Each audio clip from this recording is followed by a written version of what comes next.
नमस्कार, आप देख रहे हैं पुलिस महानगर। तो आइए शुरुआत करते हैं आज की कुछ खास खबरों से।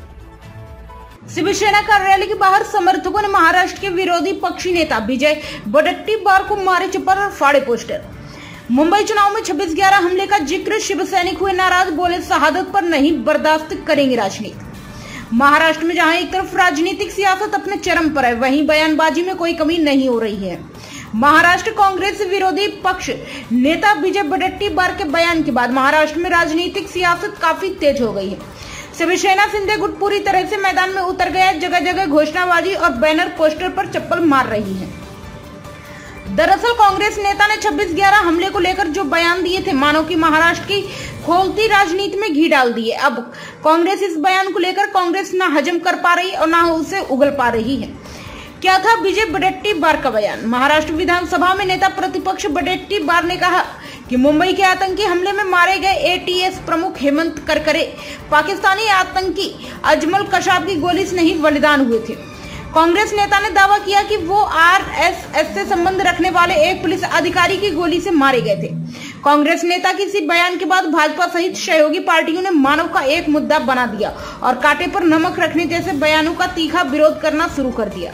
आतंकी अजमल कसाब के खिलाफ गवाही देने वाले ने भी कांग्रेसी नेता की आलोचना की। मुंबई में 26 नवंबर 2008 को हुए आतंकी हमले के मामले में प्रत्यक्षदर्शी ने कांग्रेस नेता विजय वडेट्टीवार का नाम लिए बगैर सोमवार को कहा कि किसी को भी इस तरीके से घाव पर नमक नहीं छिड़कना चाहिए। आतंकी अजमल कसाब के खिलाफ गवाही देने वाली सबसे कम उम्र के प्रत्यक्षदर्शी की देविका रोडवान ने कांग्रेस नेता की टिप्पणी पर दुख जताया और साफ तौर पर कहा कि यह निंदनीय है। राजनीतिक स्वार्थ और चुनाव के लिए इस तरीके का बयान देश के लिए हानिकारक है। मुंबई से 24 इंडिया न्यूज के लिए अजीत कुमार सिंह की खास रिपोर्ट।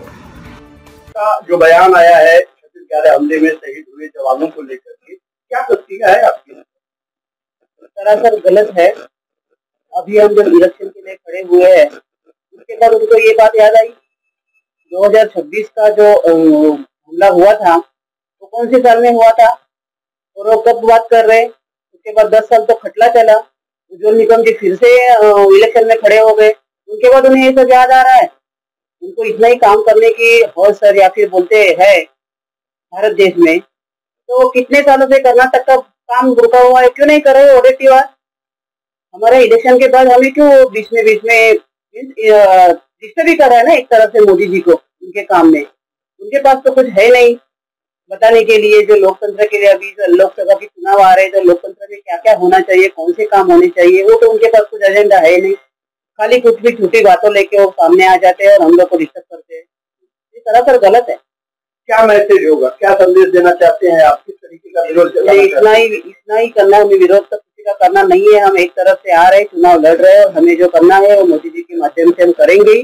उनको इतना ही कहना है हमें, अगर आपको अच्छे से काम करना हो तो लोकतंत्र में आइएगा, नहीं तो अपना राजीनामा देके घर में बैठ जाएंगे।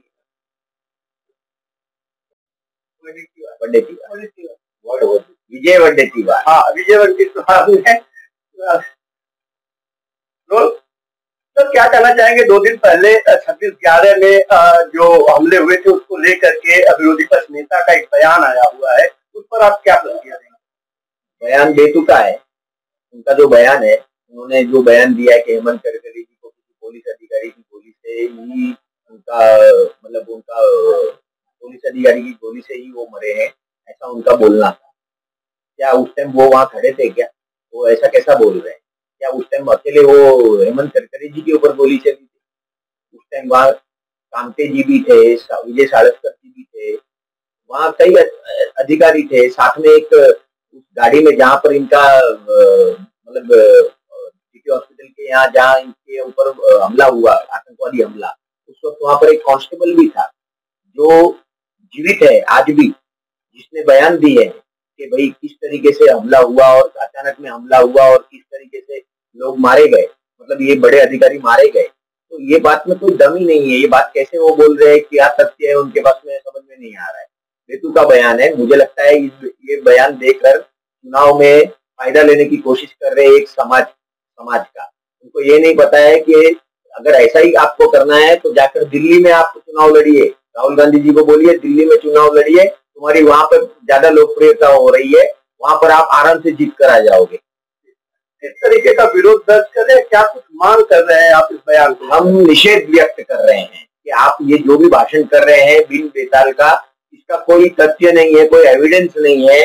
इस आधार पर आप इस तरीके का एक जिम्मेदार पार्टी होती है और पार्टी इस तरीके का अगर बयान करती है तो अशोभनीय है, मतलब बराबर नहीं है समाज के लिए, लोकतंत्र के लिए। आप इधर भी कुछ भी बोलेंगे ऐसा नहीं चलेगा ना, उसका विरोध तो होना ही चाहिए। एक अधिकारी, जो पुलिस अधिकारी जिसने इतनी साल अपने देश को सेवा दी, इतने अच्छे अच्छे अधिकारी हमारे एक साथ मारे गए उस आतंकवादी हमले में, और हम इस तरीके का बयान कर रहे हैं, मतलब ये उनकी शहादत पर हम प्रश्न चिन्ह लगा रहे हैं ना। क्या मैसेज होगा, क्या संदेश होगा उन लोगों के लिए? क्या अंदाज? संदेश यही है, विजय वडेट्टीवार को भगवान सद्बुद्धि देवे। इस तरीके की भाषा का प्रयोग वो कर रहे हैं और इसको फायदा पहुंचाने की कोशिश कर रहे हैं, ये सब लोग जानते हैं। अब तक की खबरों में बस इतना ही। ऐसे ही खबरों के लिए बने रहें हमारे साथ। तब तक के लिए नमस्कार।